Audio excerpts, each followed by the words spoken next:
Hey there, students, and welcome back to this depreciation series. Now, in this video today, we're going to learn how to calculate declining balance depreciation. Now, why is it called declining balance? That's an interesting name. Now, the reason why it's called declining balance is because you will depreciate this fixed asset a lot in the earlier years and less in later years. They call this accelerated depreciation. Now, declining balance, where does that come in? Well, you depreciated a lot up front, right? So the balance in that depreciation account will go down in the later years. The reason why is because every time you depreciate it, the next year, you'll depreciate it by the book value. And the book value is cost of that asset minus accumulated depreciation. So once again, with this declining balance, you depreciate more. So depreciate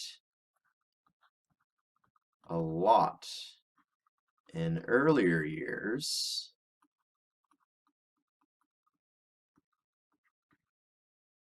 less in later years. Simple as that.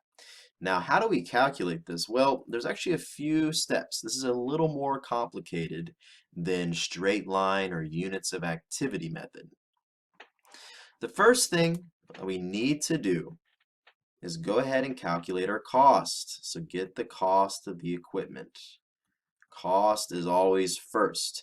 Now again, cost, whatever is needed to get that asset ready for its intended use. It could be paying off property taxes that you inherited.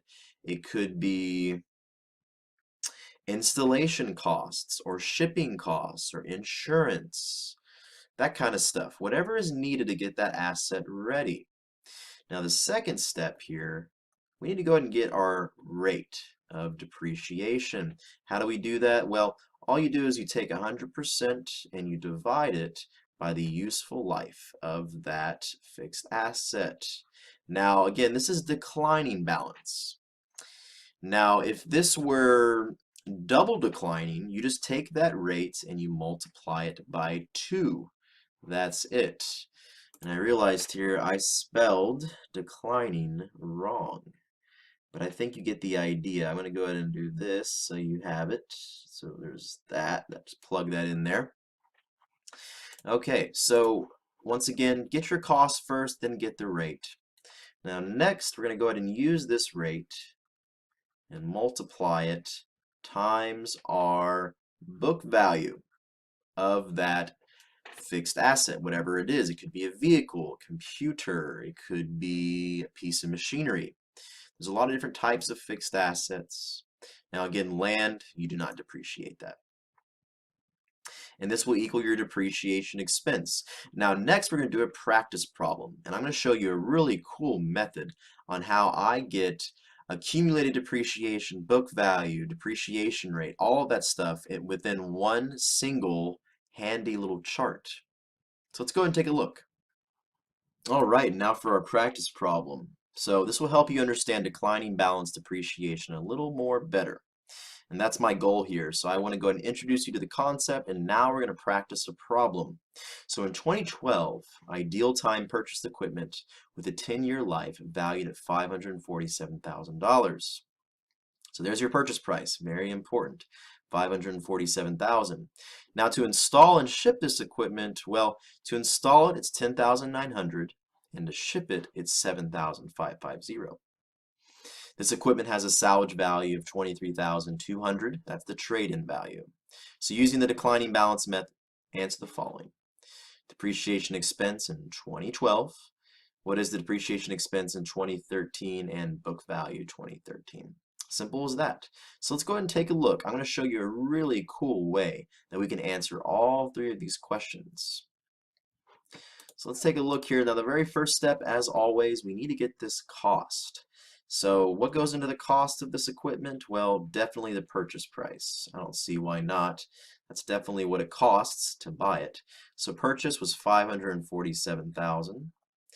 Now, we need to go ahead and capitalize costs that will get that asset ready for its intended use. Capitalization, all that is taking an expense and putting it into the cost of that asset, only if it gets it ready for its intended use. This is a piece of machinery here that will be used in a warehouse. So first off, they can't use this piece of machinery if they don't install it. Installation is a must. So let's go ahead and add that in here. Installation. So install, it cost them 10,900. Now what else? I see shipping. You can't use the equipment, right, if it's not shipped over. So you need to ship it from wherever you purchased it from so you can start using that equipment. So shipping definitely gets the asset ready for its intended use. So let's go ahead and add this 7,550. So to ship it, and that's all I see here. So that's going to be our total cost. Let's go ahead and add these numbers up, and we get 565,450. All right, that cost will be very important in a little bit. I'll show you. So next, I'm not going to give you a formula really, but we're going to go ahead and get our depreciation rate, and I'll show you what I mean here. Now, when we get our depreciation rate, all you do is take 100% divided by the useful life, which is 10 years. So that'll be our rate, 100% divided by 10. We'll plug that in here. Now, let me show you here this really cool chart that will make everything nice and neat. So I'm going to start with the date here. Then we'll have our cost slash book value, and you'll see what I mean. This is going to be our rate at what we depreciated at. Then we have our depreciation expense. Then from there, we're going to have our book value at the end of the year. Just like that. So this is a really cool chart that we're going to use here to figure out this problem. Now, once again, what is our rate? Well, we take 100% divided by 10. That's going to be our depreciation rate. So 10%, that's the same down the line. Now, the date, when did we get it? Well, it says at the beginning of 2012. That's when we got it. What was our cost? Well, we already determined that, 565,450. So let's just plug it in. Depreciation expense. All you got to do is take your cost, multiply it times your rate, and that's your expense. 565,450 times 0.10, and we get 56545. Book value at the end of year, all you do is take your cost, subtract your depreciation expense. And that's it. So that's going to be 508,905. Next year, 2013. Well, the cool thing here is that the book value at the end of the previous year, so 2012, is going to be your book value at the beginning of the next year. So we just move that number down. That's it. Multiply that times 10%. And that's our new depreciation expense for 2013, 50,891 rounded up. Book value at the end of the year, or 2013, take your book value here and subtract your depreciation expense. Easy. So 508,905 minus 50891. And we get 458,014. All right, so what are the questions asking? What is the depreciation expense in 2012? Well, we already filled out this nice and neat chart, so all you got to do is reference 2012. There it is, asking for depreciation expense. Bam, 56545. We'll go ahead and write that in. 56545. 545 depreciation expense. Now depreciation expense in 2013, well, just do the same thing. Reference the chart, move over, depreciation expense, 50891. Go ahead and plug that in. And then lastly, it's asking, what's the book value at the end of 2013? Well, 2013 is here. Book value at the end of the year, 458014. Now, I'm sure other professors and teachers have told you different ways to do this, but I like this way the best. It's a nice and easy chart. It takes a little bit to set it up, but you will make much fewer mistakes along the way.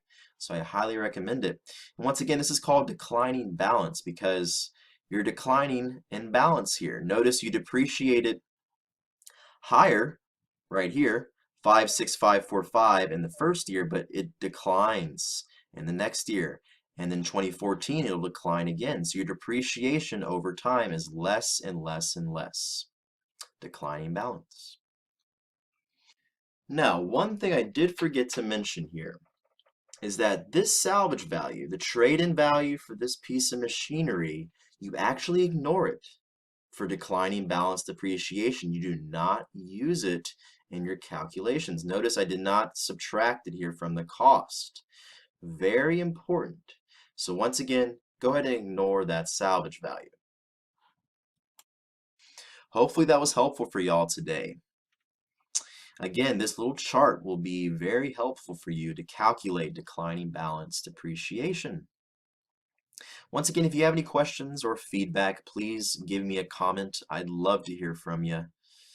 Also, if you have another accounting topic that you want me to do a video on, comment below and I can help you out. I'll go ahead and create a video for you. Please subscribe if you really enjoyed this channel and all the videos that I will be producing. I'm going to come out with about 3 different accounting videos each week. Also, give me a thumbs up if you like this video. I would really appreciate your support. Once again, thanks for listening today, and I'll see you in the next video.